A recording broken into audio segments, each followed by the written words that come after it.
I'm here with Danny McKenzie at Lemuria Bookstore in Jackson, Mississippi, and we're talking about the Egg Bowl, Mississippi State versus Ole Miss, the second edition. Hi, Danny. Hi, Steve. Good to be here. Well, great. Danny, you've written newspaper columns for years and years, and you've worked on other books with Right. University Press Mississippi. This is your first sports book with us. Exactly. Tell me a little bit about the writing process. What does it take to pull together all these statistics and all the game story and weave all that together and not get too long on one game? That's the hard part, not get too long, but too long about any particular game.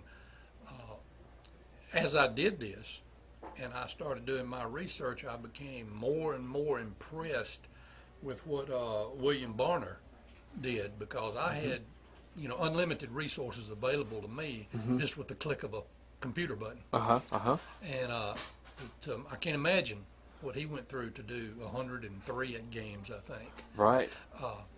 So it was very impressive. But to do this, I had to fall back on my early newspaper training. Of the first 14 years of my career, I was a sports writer. Okay.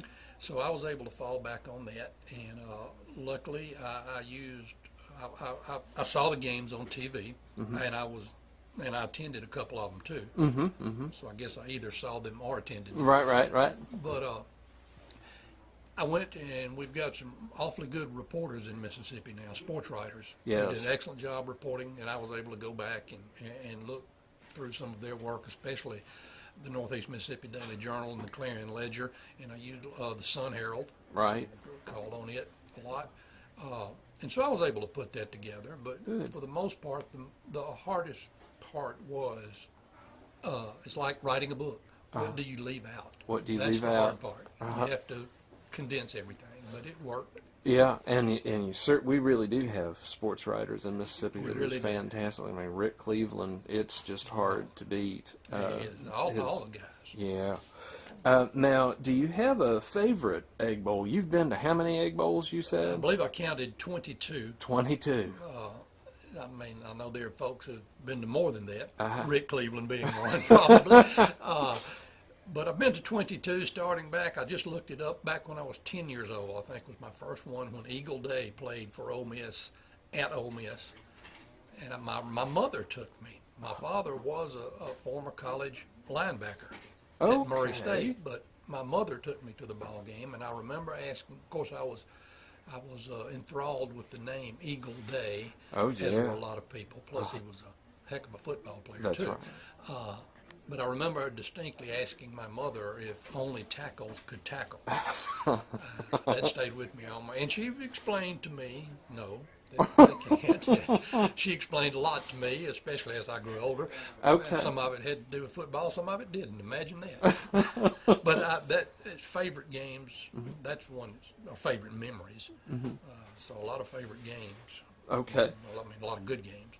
Now, is there an Egg Bowl that's traditionally overlooked as sort of a classic example of this contest? This has been going on since 1901 Right. between University of Mississippi and Mississippi State, and so that's a long That's a long time rivalry. And it is,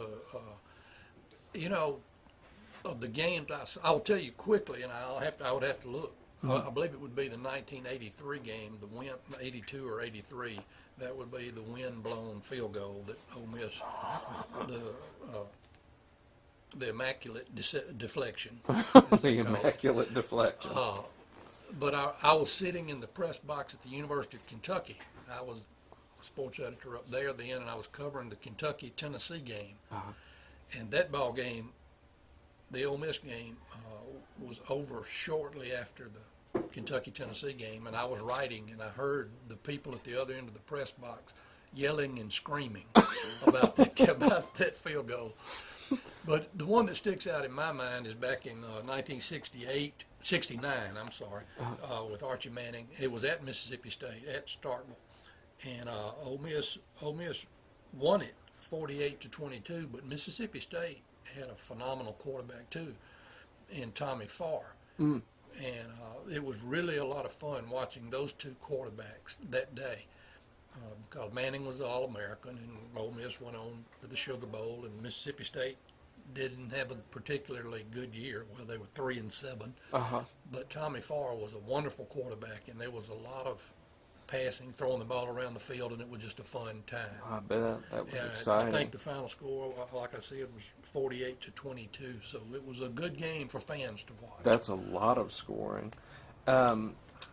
Who's in your Egg Bowl Hall of Fame? Which of those players in the history of this rivalry do you think we need to treasure, and that this book helps us treasure? Oh, I think if you go back, go back all the way to the early days, and I don't know a lot of those players, but I remember the names, Farley Salmon. I remember, of course, I knew Bruiser Kennard a little bit. Bruiser Kennard. Back in the 30s, and what one of the greatest football players Mississippi has ever produced.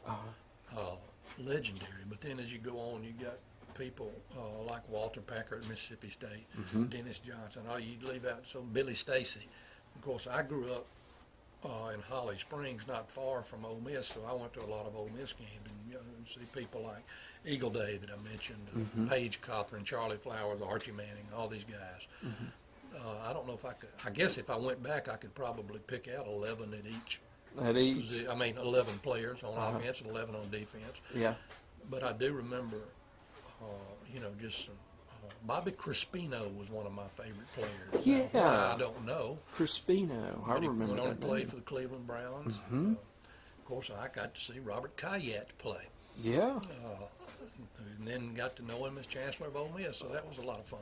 Yeah. Now, something happens with this game regardless of whether the two teams are having a good year, and sometimes especially if one team's having a lousy year. What happens to the status of this game when we hit Thanksgiving time? Well, I think it's actually, I believe it's more important when teams are having a bad year because they know they're not going to go to a bowl game. Of course, Tom Patterson, the former executive sports editor of the Clarion Ledger, is the guy who came up with the Egg Bowl premise. Oh. And that's the whole point. This was back in a period during the late 70s, early 80s when neither team was particularly good. Okay. And so they decided, well, we'll have our own bowl game. All right. Tom Patterson did. And so I think it became more important. And now, of course, the last couple of years, it seemed like, either one team or another or the other goes to a bowl game. Every now and then you get both of them going to a bowl game. Yes. So now it's more of a spoiler role for the non-bowl team, I guess you would say. So there's still a lot of importance. And, of course, the rivalry among Ole Miss and Mississippi State fans, I guess it's legendary. Yeah. I know it goes that way in every state. Right. But Mississippi is certainly, this rivalry is certainly right up there with the best of them. Yeah, and people wait for it all year, don't they? They do. Yeah. They do. This kind of brings me to the question that some of the quotes in the story. Someone said that they couldn't even call it a rivalry. They called Ole Miss and Mississippi State a war. Well, that may be going a little far.